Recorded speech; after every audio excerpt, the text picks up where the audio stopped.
చాలా డేస్ నుంచి చెట్లలో ఇలా ఏదన్నా కర్రీ ప్రిపేర్ చేసుకొని వంట చేసుకొని మేము ముగ్గురం ఫ్రెండ్స్ ట్రై చేద్దామని వస్తే మా నరసింహబాబాయ్ ఇక్కడ కాకుల దూరానికి కారడు ఇలా ఉంది. ఇది ఏదో ప్లేస్ ఉంటుందని అయితే పట్టుకెళ్తున్నాడు.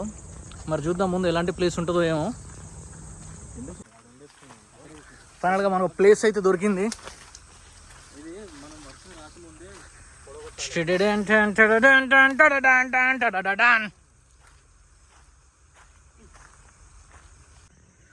ఫైనల్లీ వంట చేసుకోవడానికి మంచి ప్లేస్ అయితే చూసుకున్నాం. ఇక్కడ లొకేషన్ కూడా అదిరిపోయింది, ఒకసారి మీరే చూడండి.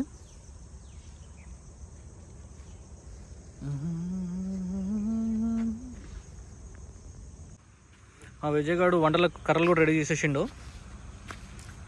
అక్కడ దూరంగా నరసింహబాబాయ్ కష్టపడి కర్రలు ఎత్తుక్కుంటూ నది దాటుకుంటూ భళి భళి భళి రా భళి సాహోరే బాహుబలి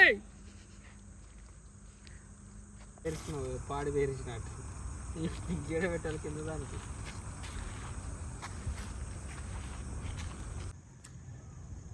లైట్గా వర్షం స్టార్ట్ అయింది.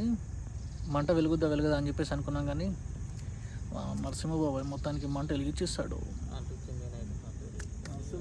నరసింహబాబాయ్ అంత వేడి ఉందా నీలో?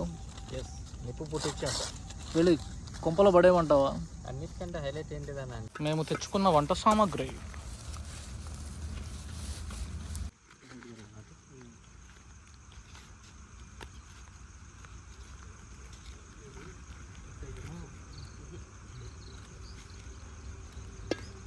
బాగా హైట్ ఉంది, తీసే బాబు.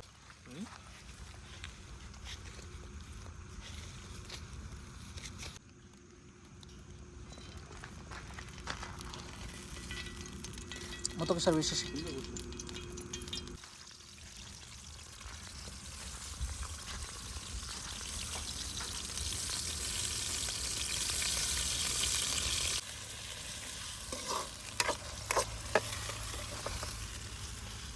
టేస్ట్ లేదు కదా అలా కలిపినాం.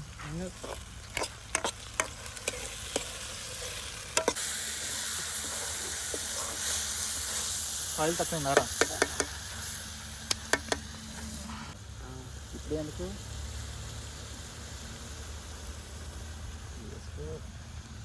కానీ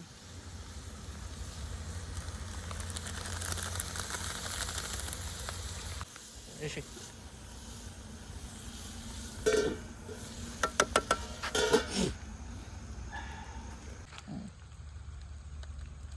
అది మసాలా, ఇది గరం మసాలా.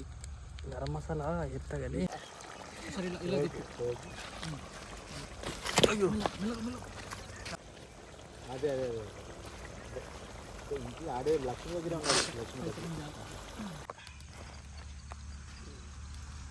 అటు కాదు, ఇటు ఇక్కడ పెట్టు, ముందు పెట్టు, ఇక్కడ పెట్టు. ఇప్పుడు ఓపెన్ చేయి. వావ్, చపాతి